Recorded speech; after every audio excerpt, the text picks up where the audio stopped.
लेकिन उसके बाद कल अगर देखा जाए, जब लगातार सवाल उठ रहे थे बाबर आजम की कप्तानी को लेकर, पूर्व खिलाड़ी लगातार बाबर आजम पर सवाल उठा रहे थे, तो जो टीम के साथी हैं, जो बाबर आजम के साथी हैं, उन्होंने ट्विटर पर एक ट्रेंड चलाना शुरू किया। क्या ट्रेंड है उसके बारे में आपको इस वीडियो में बताएंगे। क्या आपने पाकिस्तान टीम की तस्वीर देखी होगी और पिछले कुछ दिनों से पाकिस्तान की टीम लगातार सुर्खियों में है। वजह बाबर आजम भी और पाकिस्तान टीम की हार है जो इंग्लैंड के हाथों उनको 3-0 से झेलना पड़ा। और ये इतिहास में पहली बार हुआ जब इंग्लैंड की टीम इतनी बुरी तरीके से पाकिस्तान को घर में जाकर इस तरीके से रौंद कर आई है। उसके बाद से लगातार सवाल किया जाने लगा कि क्या बाबर आजम की कप्तानी बचेगी। पूर्व खिलाड़ियों ने सवाल उठाने शुरू कर दिए कि बाबर आजम की कप्तानी को लेकर हटाने की बात करने लगे। लेकिन बाबर आजम जब प्रेस कॉन्फ्रेंस करते हैं तो उन्होंने अपनी कप्तानी को लेकर बचाव ही किया और कहा कि मेरी कप्तानी में ऐसी कोई दिक्कत नहीं है, ना ही मेरी बल्लेबाजी में इससे कोई प्रभावित हो रही है। लेकिन उसके बाद कल अगर देखा जाए, जब लगातार सवाल उठ रहे थे बाबर आजम की कप्तानी को लेकर, पूर्व खिलाड़ी लगातार बाबर आजम पर सवाल उठा रहे थे, तो जो टीम के साथी हैं, जो बाबर आजम के साथी हैं, उन्होंने ट्विटर पर एक ट्रेंड चलाना शुरू किया। क्या ट्रेंड है उसके बारे में आपको इस वीडियो में बताएंगे, क्योंकि जिस तरीके से मुकाबला पाकिस्तान टीम कल जिस तरीके से मुकाबला हारी, लगातार सवाल उठे कि अब तो खत्म ही है मामला, अब तो यहाँ से पाकिस्तान को पूरी रणनीति बदलने की जरूरत है। लेकिन उसके बाद ये ट्वीट आपको दिखाते हैं जो उनके साथी यानी कि शाहीन शाह अफरीदी का एक ट्वीट है। उन्होंने जो हार के बाद ये ट्वीट यहाँ पर आप देख सकते हैं, उन्होंने लिखा कि बाबर आजम हमारी और पाकिस्तान की शान, जान और पहचान है। वो हमारे कप्तान हैं और रहेंगे, कुछ और सोचना भी मना है। प्लीज सपोर्ट दिस टीम, यही टीम हमें जिताएगी भी, कहानी अभी खत्म नहीं हुई है। और हैशटैग रिस्पेक्ट लिख के उन्होंने पूरे स्क्वाड की तस्वीर डाली है। यानी क्यों कहना चाह रहे हैं कि जो कहानी है वो अभी खत्म नहीं हुई और बाबर आजम भी हमारे कप्तान है, वो आगे कप्तान रहेंगे और इसके आगे सोचना भी मना है। ये अगर देखा जाए तो कई लोग इसको एज ए पीसीबी को चेतावनी के तौर पर भी देख रहे हैं कि अभी भी पीसीबी बाबर आजम को लेकर कॉल नहीं ले सकती। और यहाँ पर अगर बात करें तो ऐसी मुश्किल सिचुएशन में जाहिर सी बात है खिलाड़ियों को अपने कप्तान को सपोर्ट करना भी चाहिए। लेकिन जिस तरीके से हमने पाकिस्तान टीम के पूर्व खिलाड़ियों को हम देखते आए हैं, वो लगातार हमलावर रहते हैं अपने खिलाड़ियों पर, लगातार उनको छांटने की बात भी कर देते हैं। लेकिन एक और प्लेयर का ट्वीट दिखाते हैं जिन्होंने भी बाबर आजम को सपोर्ट किया है, हारिस रऊफ, जिनकी हमने गेंदबाजी की बड़ी तारीफ की है। यहाँ पर उन्होंने यहाँ पर देखिए बाबर आजम के साथ तस्वीर डाली, उनके कंधे से कंधे मिलाते उन्होंने लिखा हुआ कि आप हमारे लीडर हो और रहोगे हमेशा। और उसके अलावा उन्होंने इंशाल्लाह लिखा हुआ है। बाकी हैशटैग सोचना भी मना है, ये उन्होंने वहां पर दिल भी बनाया है और इन्होंने भी लिखा है कि ये सोचना भी मना है कि बाबर आजम के इतर हम कप्तानी के बारे में सोच सकते हैं। तो यहाँ पर साफ तौर पर खिलाड़ियों की तरफ से तो ऐलान है कि भाई बाबर के अलावा दूसरा कप्तान के बारे में अभी हम सोच भी नहीं सकते। ऐसे में पीसीबी के सामने ये सवाल रहेगा कि क्या वो कप्तानी को लेकर फैसला ले सकते हैं, क्योंकि लगातार अब तो पीसीबी पर सवाल है, खिलाड़ियों ने बोल दिया कि सोचना मना है। ऐसे में पीसीबी दुविधा में है कि सोचेगा क्या, क्योंकि खिलाड़ी तो कुछ और ही सोच रहे हैं, पीसीबी को क्या सोचना है उसको देखने वाली बात होगी। वो किस तरीके की टीम का ऐलान करते हैं जब न्यूजीलैंड के साथ टेस्ट मुकाबले खेले जाएंगे, तो ये सारे सवालों का इनको जवाब ढूंढना पड़ेगा। लेकिन जो ट्रेंड हो रहा है सोचना भी मना है, उसकी वजह यही है कि कप्तान बाबर आजम को उनके साथी खिलाड़ी लगातार बैक कर रहे हैं। इसे सीरीज भी हार गई और लगातार 4 टेस्ट मुकाबले भी हार गए, जिसके बाद लगातार सवाल उठ रहे हैं पाकिस्तान के पूरे टीम पर, कप्तान बाबर आजम पर। लेकिन बाबर आजम की अगर हम बात करें इंडिविजुअल तौर पर, तो उन्होंने एक नया कीर्तिमान रचा और एक नए मुकाम पर पहुंचे हैं। क्योंकि जब वो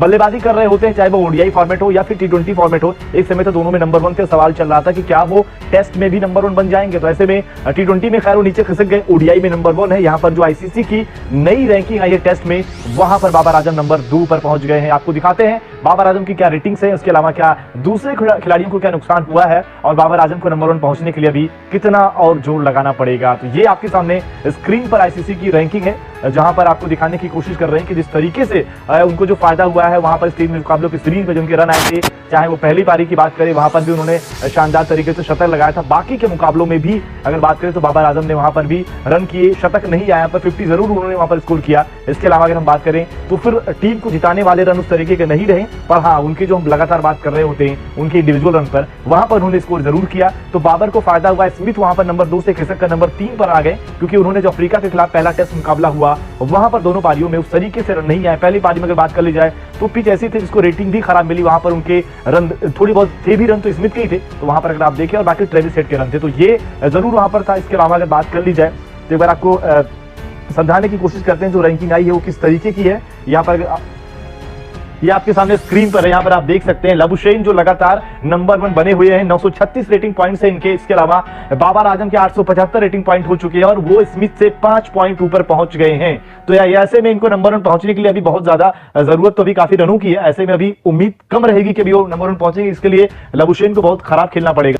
सामने पाकिस्तान के अंदर इंग्लैंड से बदतरीन हार और व्हाइट वॉश के बाद अब हमारे क्रिकेट पर भी जो रही सही एक ही गेम रह चुकी है, उस पर कई सवालात उठना शुरू हो चुके हैं। क्या पाकिस्तान में इतनी स्ट्रेंथ नहीं रही कि वो इंग्लैंड जैसी टीम को अपनी पिचेस पर हरा सके, या फिर ड्रेसिंग रूम के माहौल की वजह से खिलाड़ी परफॉर्म नहीं कर रहे, या फिर सिलेक्शन कमेटी की ऐसी खामियां मौजूद हैं बोर्ड में, ऐसे सिफारशी कल्चर की अभी भी मौजूदगी है जिससे टीम परफॉर्म नहीं कर पा रही। टीम में इस वक्त ज्यादातर आपको नए चेहरे ही दिखाई देते हैं। इस पर भी कई सवालात उठते दिखाई दे रहे हैं कि आपने यकदम अपनी सारी टीम को ही क्यों बदल दिया। लेकिन अगर बात करें साबिक क्रिकेटर्स की, तो इस वक्त सबका मेन फोकस बाबर आजम है कि उन्हें कप्तानी से हटाया जाए। अब इस सारे माहौल में चंद नई डेवलपमेंट्स खुलकर सामने आ रही हैं और भारत का मीडिया इन चीजों को काफी पिक कर रहा है। और चूंकि हम अपनी वीडियोस में आपको पाकिस्तानी पॉइंट ऑफ व्यू के साथ साथ भारतीय पॉइंट ऑफ व्यू भी दिखाते हैं कि वो उनके सहाफी पाकिस्तानी क्रिकेट के बारे में क्या सोचते हैं, क्योंकि दुनिया क्रिकेट में पाकिस्तान और भारत के मुकाबलों की वजह से क्रिकेट को लेकर इन दो मीडियाज को भी काफी कवर किया जाता है दुनिया भर की मीडिया आउटलेट्स की वजह से। अब सबसे अहम बात यह कि जब पाकिस्तान में तीसरे मैच की हार के बाद एक फिजा बनी बाबर आजम के खिलाफ, सोशल मीडिया पर हो या फिर प्राइम मीडिया पर साबिक क्रिकेटर समेत बाबर आजम को क्रिटिसाइज किया जाने लगा, तो ट्विटर पर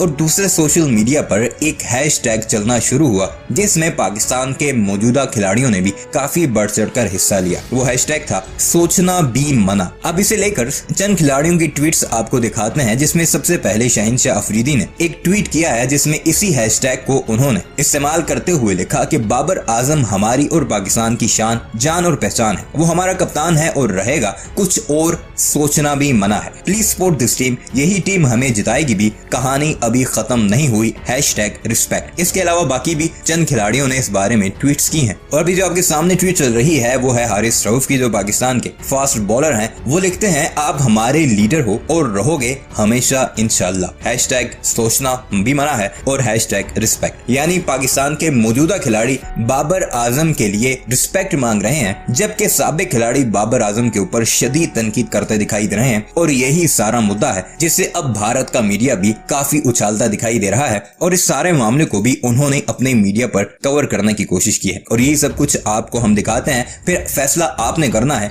कि क्या बाबर आजम पर इतनी तनकीद करनी चाहिए या उन्हें उनकी कैप्टेंसी से फौरी हटा देना चाहिए। जबकि अभी पाकिस्तान में बाबर आजम का खासकर टेस्ट क्रिकेट में तो कोई मुतबादल सामने नहीं आया, क्योंकि तकरीबन टीम यंग है। T20 में तो मोहम्मद रिजवान की सूरत में हमारे पास खिलाड़ी मौजूद है, या फिर वनडे में अगर बात करें, जबकि टेस्ट में तो मोहम्मद रिजवान की परफॉर्मेंस भी काफी खराब रही है। आइए आपको लेकर चलते हैं और सारे मामले पर भारत का मीडिया क्या तबसरा कर रहा है वो सुनाते हैं।